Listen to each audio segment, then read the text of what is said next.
Alrighty, so today I'm going to be chopping this Monstera into two separate plants.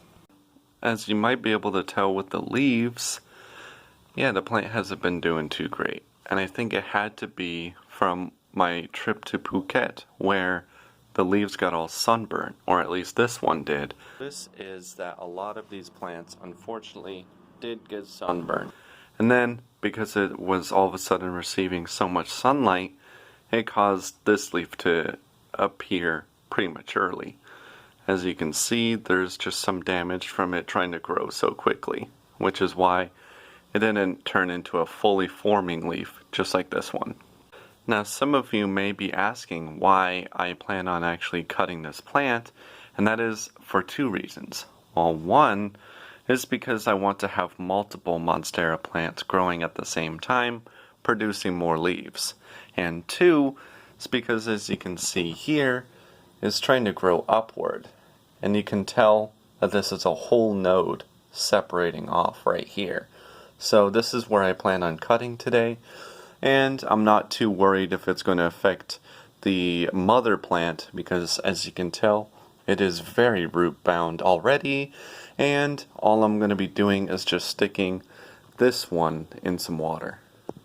Now, as for the process, I'm going to actually start spraying the leaves here on the Monstera, because one most common thing that happens when you make a cutting that ultimately ends up with the plant dying is it actually drying out. So I've got my little pressure bottle here, and I'm just going to let it soak in some water for, I don't know, just like a couple of minutes, just to get the leaves pretty moist. And also to help clean off some of the grime that's already on the leaves.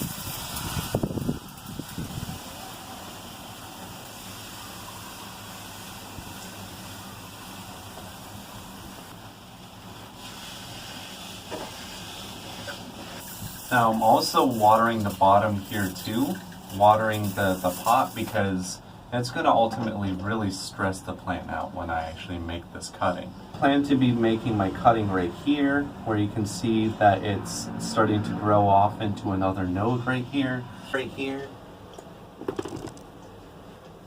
Okay, now I moved you guys in a little bit closer so you can see fully where this node is growing out of. So yeah. Now, as you can see here, I actually have a couple of options of where I can be cutting this. So the thing I want to pay attention to is these little things right here. These are where the air roots come from. One big issue that I may be having here is that, for one, there's no air root growing out on this node, which I was originally planning on sticking in water in the first place, which is kind of a bummer. But I'm sure if I just cut this on its own without one of those air roots, I'm pretty sure it's going to grow one anyways. But I mean, this is the only Monstera that I have. If I do anything like cutting this plant, I want to be sure that I do it right. So I'm actually thinking I might cut it right between these two root nodes right here. I think what I'm going to do actually, which is kind of a drastic cut, I think I'm going to cut with both of these root nodes intact, so that it has the best possibility, or the best chances, of it growing a ton of roots and fully developing into two separate plants.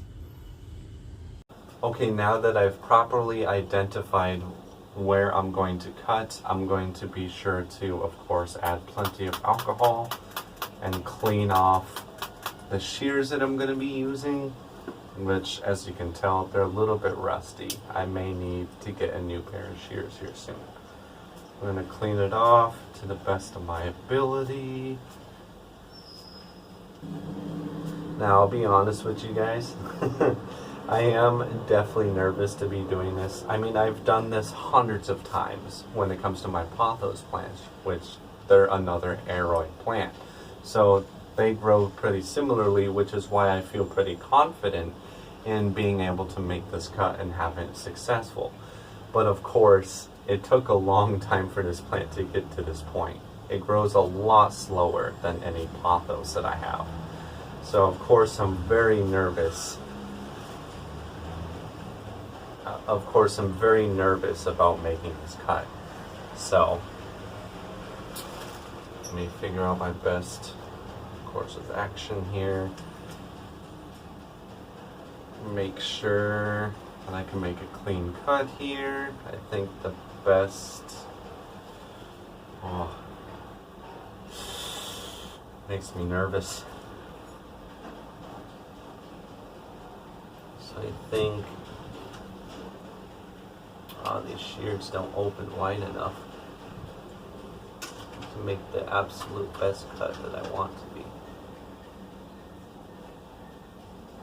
At least they're plenty sharp, which is a good thing. Okay.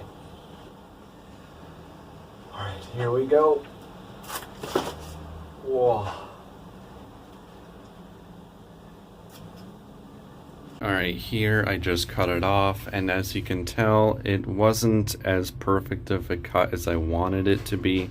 I was hoping to leave this other, if it can adjust, I was hoping to leave this other air route intact, which, I mean, it still mostly is. It got cut off a little bit, but at least we have that another air route right there. But then, as we look at the mother plant, yeah, you can see I tried the best that I could to try to at least keep this a very clean looking cut.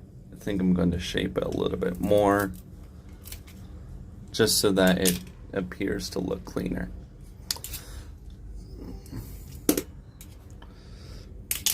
I'm going to see if I can't use something to kind of like burn this a little bit to kind of cauterize the wound, I suppose. I don't know if that's the right term to be using, but I just don't want this to get infected with anything or have it continually leaking fluids. Now, this may look a little bit crazy, but essentially what I'm going to do is I'm going to try to cauterize the wound right here using this little torch right here. I'm going to increase the level a little bit. Now, I've never seen another YouTuber or anybody do this before. Now, this may seem a little bit drastic, and I've never seen people do this before, but the reason why I want to do this is to just keep any infections from setting in.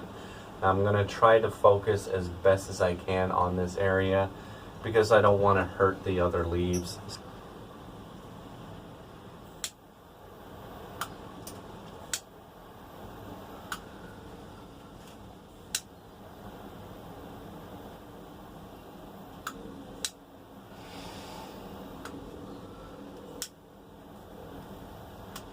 Okay, as you can see here, I cauterized the wound to the best I could.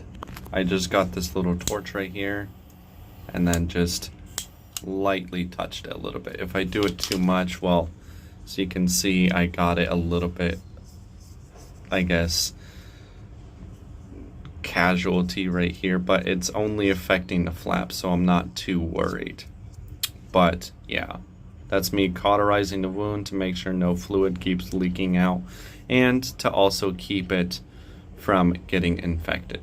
Now I'm going to try something that I noticed when it comes to my pothos plants and other aroid plants, is that the root node actually does like to have a little bit of attention, or at least a little bit messing with. So I'm just going to take the tip of my knife and just irritate it just a little bit. Boom. Okay. All that I'm doing is just poking it a little bit just to irritate it, just to get it to start growing. But now I'm going to stick in some water, and now they shall stay outside out of direct sunlight. Here we go. Boom. Now we've got two separate Monsteras. Now I'm going to be putting this guy kind of closer to the sunlight just so that it gets a little bit more energy to kind of repair itself. And then this guy, I'm going to keep him in his regular place that I had him before, just in the kind of nook or cranny that I had in my apartment there. Now, one thing I was kind of hoping that when I made this cut is that these leaves would kind of be separate, but yeah, they seem to be pulling towards each other a little bit, which, I mean, it's not a huge deal, but I just wanted to be able to get more sunlight and not have the leaves cover each other. But ultimately, I don't think it's a huge deal. Alright, and here's the final result. So you can see I've got it with plenty of water right here. I've got it with plenty of water right here so that it doesn't dry out. And I've got it behind the towel right here. The towel mainly is to just keep it from getting direct sunlight, but still giving it a little bit of light. As you can see, it's coming through. And I'm trying to train the leaves to grow a little bit separately, so I've got it on top of this little rack right here we've got. And then this guy kind of hanging free. And as for the mother plant, here she is. As you can see, the wound is beginning to heal, it's beginning to brown over, so I'm not worried about it actually getting sick. And as for the plant, she's doing pretty alright. Just need to give her a little bit less sunlight, give her a little bit more time to heal, and then we'll give her a little bit more sunlight to begin the healing process and start growing a new vine here soon. Now, as the final part of the process, I'm just letting some water spray on the leaves to keep it from drying out. But yeah, everything's all said and done. So let's keep our fingers crossed that everyone grows all healthy. Alrighty, well, I hope you guys got something out of it. I hope that, I wish the best of luck to my Monsteras. And yeah, eventually I plan on putting the other Monstera, after it grows some roots, back into the original pot. That way it just appears like I have one growing, super successful single Monstera. But yeah, anyway, I hope you guys enjoyed it. Please leave a like and subscribe. Hope to see you next time. Thank you very much. Peace out.